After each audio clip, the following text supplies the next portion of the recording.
Thank you so much for sitting down with us today, Sterling. Before we talk about Get Serious and talk about Angry Birds, I just want to say congratulations on This Is Us getting renewed for 3 more seasons. Thank you, sir. What was your initial reaction when you found out about that? I know I saw the Twitter video, but what was like your initial what was your initial reaction? Joy, man. I mean, that's my family, both literally and figuratively on that show. So to know that I get 3 more years to spend time with family is a blessing.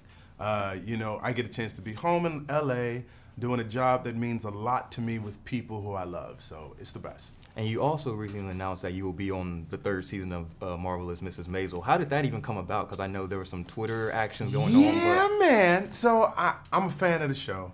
Like, I think what the Paladinos have created is so rich and beautiful in the way that it's shot and just so witty in its wordplay. And so I just said to Rachel when I saw her one day, I was like, if I could do your show, I would be happy. And so she passed that along to them, and they're like, are you serious? I'm like, I'm serious. And then one thing led to another, and here I am.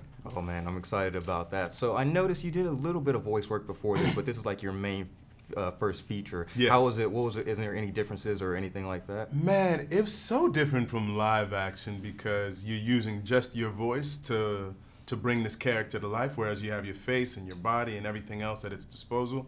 So my voice was getting tired. So I had to really learn how to do things in a way that I could do almost like a play, like 8 shows a week. You got to keep doing it over and over and over again. So I had a lot of Ricola, I had a lot of tea, I had a lot of water, and I also had a lot of fun because you do it 6, 7, 8 different ways, and you start to hone in on one thing that's working in particular. So yeah, it was a lot of exploration until you find that thing that clicks. And can you tease a little bit about your character and who you're playing in this movie? Yeah, man, I'm Garry the Pig, who's an inventor who's either too good at his job or not good enough. And what I mean by that is he makes invisible spray that turns people invisible, but they can't come back from being invisible, right? He makes an eagle detector that's very good at detecting eagles, but it's also incredibly loud and lets eagles know that you're around. So if he was better at his job, people could probably come back from being invisible, and the eagle detector would not be able to detect you as well, the eagles. But he's sort of my ode to Q from the James Bond movies, the inventor guy in those films.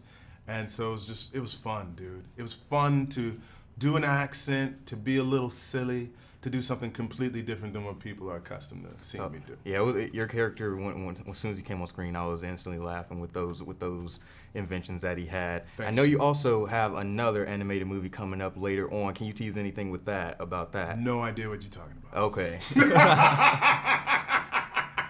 So, can we expect any bloopers from this movie? Any deleted scenes that didn't make the cut that you just improv or anything? I hope so. I mean, there's a lot of improvisation that went into the film, and like I know there's some things that didn't make the final cut. So hopefully if they do a little blooper reel, your boy will be present in that as well. All right, awesome, man. Well, thank you so much for sitting down with Collider. We love this movie. I can't wait for people to see it. Appreciate you, bro. Thank you. Man.